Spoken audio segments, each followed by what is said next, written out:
اللهم صل على محمد وآل محمد. اعوذ باللہ من الشیطان اللعین الرجیم. بسم اللہ الرحمن الرحیم. الحمد للہ وکفا وسلام علی عبادہ الذین اصطفیٰ محمد وعطرتہ الطاہرہ. اما بعد، فقد قال رسول اللہ صلی اللہ علیہ وآلہ وسلم: مثل علی فیکم کمثل الکعبۃ المستورہ النظر الیہا عبادہ والحج الیہا فریضہ. اذان محترم، سرکار امیر المومنین علیہ السلام وہ ہستی ہیں کہ جن کا تعلق رسول اللہ سے ایسے ہے کہ رسالت مآب کی متعدد احادیث ہیں. اس اعتبار سے کبھی فرمایا انا و علی من نور واحد، کبھی فرمایا انا و علی من شجرۃ واحدہ وسائر الناس من شجر شتیٰ، کہ میں اور علی ایک نور سے ہیں. کبھی فرمایا میں اور علی ایک شجر سے ہیں اور باقی سارے کے سارے انسان ایک دوسرے شجر سے ہیں. اور بار بار رسالت مآب علی علیہ السلام کے وہ فضائل بیان کرتے رہے کہ جس سے نفس علی ابن ابی طالب، نفس علی کا نفس رسول ہونا سامنے آتا رہا اور ظاہر ہوتا رہا. لیکن اذان محترم، رسول ہی کے دور میں ایسے افراد بھی تھے کہ جو مولا کائنات علیہ السلام کی فضیلتوں کو اس لیے بھی قبول نہیں کر پا رہے تھے کہ جو علی ابن ابی طالب علیہ السلام کے کمالات سے واقف ہونے کے بعد اپنے آپ کو علم میں علی ابن ابی طالب علیہ السلام سے کم پاتے تھے، فضل میں، اعجاز میں، معجزات میں، اور وہ سوالات اور وہ قضایا، وہ مسائل کہ جو لوگ لے کر آتے تھے مولا کائنات کے پاس اور مولا انہیں حل فرما دیتے تھے، وہ صفات جب لوگوں میں نہیں ہوتی تھیں تو وہ اپنے آپ کو علی ابن ابی طالب علیہ السلام سے کمتر محسوس کرتے تھے، ہر فضیلت میں، علم میں، معجزات میں اور بہت ساری چیزیں. تو وہ یہ بات ایکسیپٹ نہیں کر پاتے تھے کہ کیسے ہو سکتا ہے کہ علی ابن ابی طالب علیہ السلام ہم سے چھوٹا ہے اور اس کی فضیلت بہت زیادہ ہے. تو یہ بات طے ہے کہ جسے اللہ فضیلت دے، جسے اللہ علم دے، جسے پروردگار عالم بلند کرے، تو پھر ہمیں اس کی فضیلتوں میں اعتراض نہیں کرنا چاہیے. لیکن یہی مدینہ منورہ تھا کہ جہاں پر رسول اللہ کے پاس ایک ایسا مسئلہ آیا کہ جس مسئلے کو رسول نے حل بھی کیا اور اس سے پھر فضیلت مولا کائنات علیہ السلام اور زیادہ ابھر کر آ گئی. اور یہ معاملہ وہ تھا کہ جب مولا کائنات کو مختلف افراد نے ایک ہی دن، ایک ہی وقت میں الگ الگ لوگوں نے اپنے گھر پر، اپنے دسترخوان پر دعوت دی. مولا کائنات علیہ السلام سب کی دعوت قبول کرتے رہے اور مدینہ منورہ میں یہ بات مشہور ہو گئی کہ علی ابن ابی طالب علیہ السلام اب جس کے گھر جائیں گے یہ وہ ہوگا کہ جو علی کا پسندیدہ شخص ہے. آپس میں لوگ کہنے لگے دیکھنا علی میرے گھر آئیں گے، تیرے گھر تو نہیں آئیں گے، اور اس طرح کی باتیں. اگلا دن آیا، دعوتیں مکمل ہوئیں. مولا کائنات علیہ السلام آپ سب افراد منبر کی برکتوں سے، فرش عزا کی برکتوں سے یہ واقعہ جانتے ہیں کہ مولا کائنات 40 گھروں پر ایک ہی وقت کے اندر حاضر ہوئے، اور وہ 40 لوگ کہ جنہوں نے مدینہ منورہ میں ایک ہی وقت میں مولا کائنات علیہ السلام کو اپنے گھر بلایا تھا، ان سب نے مولا کائنات علیہ السلام کو اپنے گھر پایا. مولا سب کی دعوت قبول کرتے ہوئے پہنچ گئے، 40 گھروں پہ ایک ہی وقت میں ظاہر ہوئے. اب جیسے ہی لوگ دعوت کے ختم ہونے کے بعد ایک دوسرے پر مفاخرہ کرنے لگا، کہنے لگا کہ فخر کی بات تو یہ ہے کہ علی میرے گھر آئے تھے. دوسرے نے کہا تو کیا فخر کرتے ہو، میرے گھر بھی آئے تھے. اور یہاں تک کہ بات پتہ چل گئی لوگوں کے 40 کے 40 گھروں پر علی ایک ہی وقت میں، فار ایگزامپل 2-2:30 بجے کی دعوت ہے تو 2 بجے 3 بجے علی ابن ابی طالب علیہ السلام ایک ہی وقت میں مدینہ میں 40 گھروں پہ ظاہر ہوئے.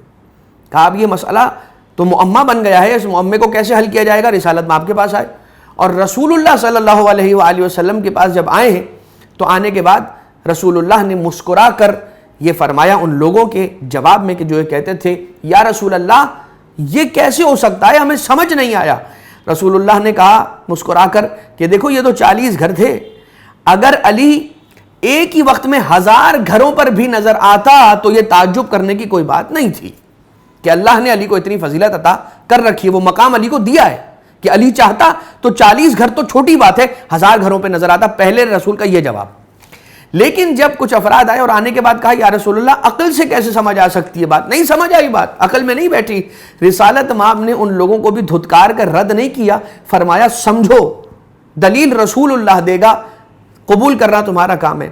رسالت مآب نے کچھ افراد کو جو وہیں بیٹھے تھے ان میں سے ایک ایک کر کے سوال کیا، بتا تو کہاں رہتا ہے، تیرا وطن کون سا ہے، تو رہتا تو مدینہ میں لیکن وطن تیرا کیا ہے؟ کسی نے کہا میرا وطن شام ہے، کسی نے کہا میرا وطن یمن ہے، کسی نے کہا میرا وطن مصر ہے، کسی نے کہا میرا وطن حجاز ہے، کوئی کہاں رہتا ہے، کوئی کہاں رہتا ہے. رسالت مآب نے سب سے ایک ایک کر کے پوچھا یہ بتاؤ کیا تم نے جب تم یمن میں ہوتے ہو تو تمہیں وہاں سورج نظر آتا ہے جب سورج طلوع ہوتا ہے؟ کہاں نظر آتا ہے. کہا یہ تم شام میں رہتے ہو تو تمہیں نظر آتا ہے سورج؟ کہاں نظر آتا ہے. کہا تم جو حجاز میں رہتے ہو تمہیں سورج نظر آتا ہے جب سورج طلوع ہوتا ہے؟ ہاں. مصر والے تم بتاؤ تمہیں نظر آتا ہے؟ نظر آتا ہے.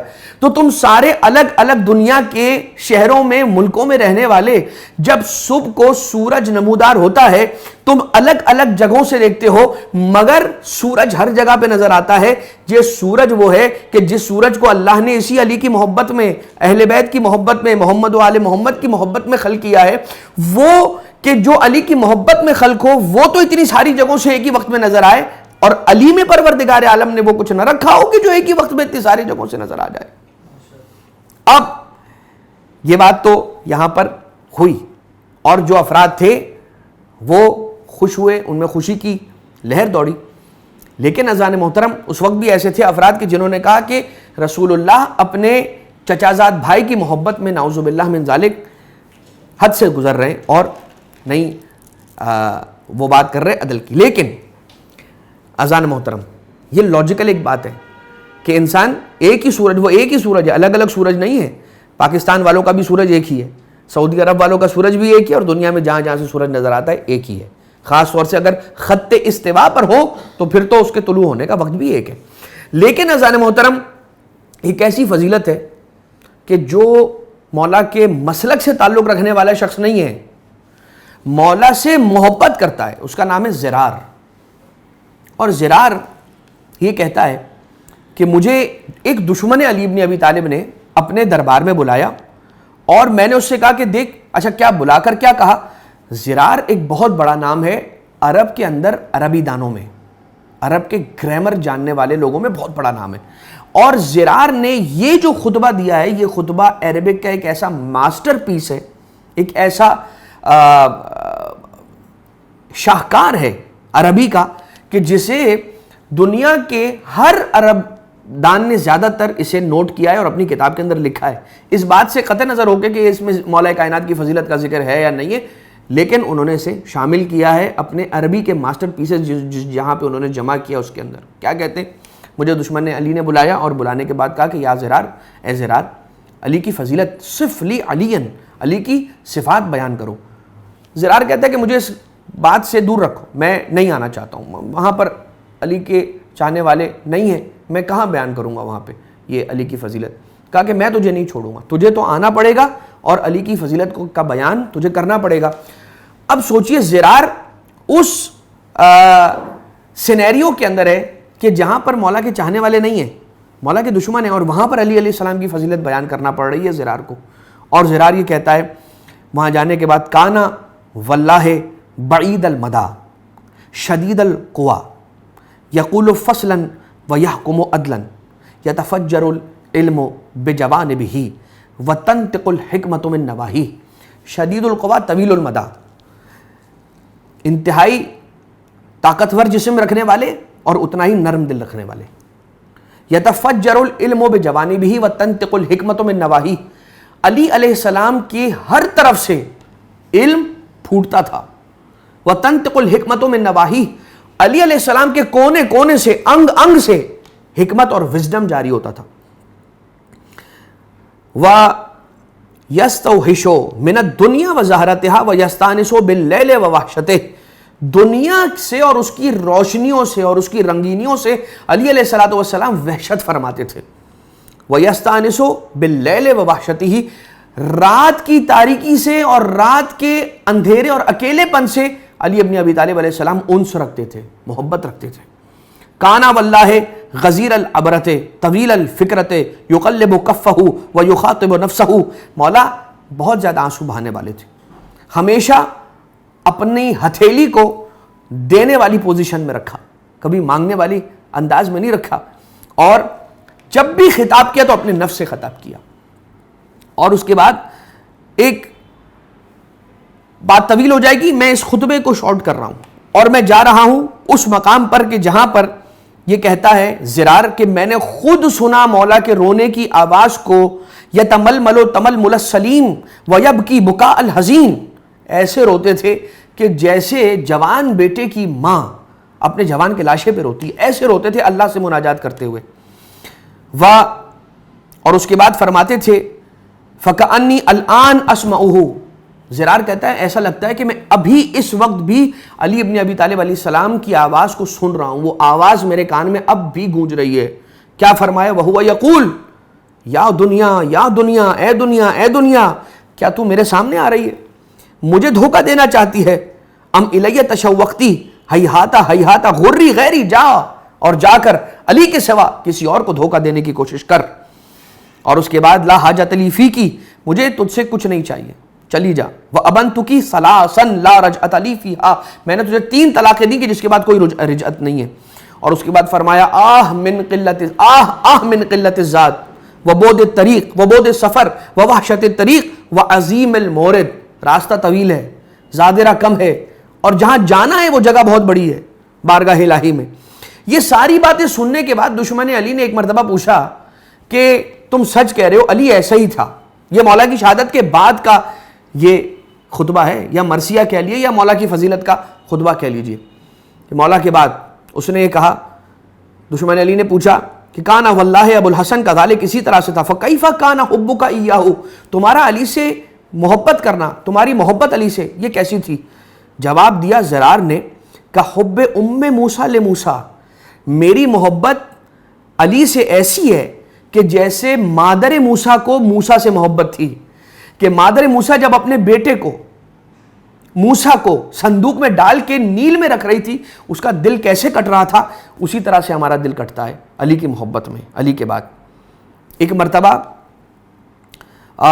کہتا ہے فَكَيْفَ صَبْرُكَ عَنْهُ یا زرار، تمہارا صبر علی ابن ابی طالب علیہ السلام کے اس دنیا سے چلے جانے کے بعد کیسا ہے، تمہارا صبر کیسا ہے؟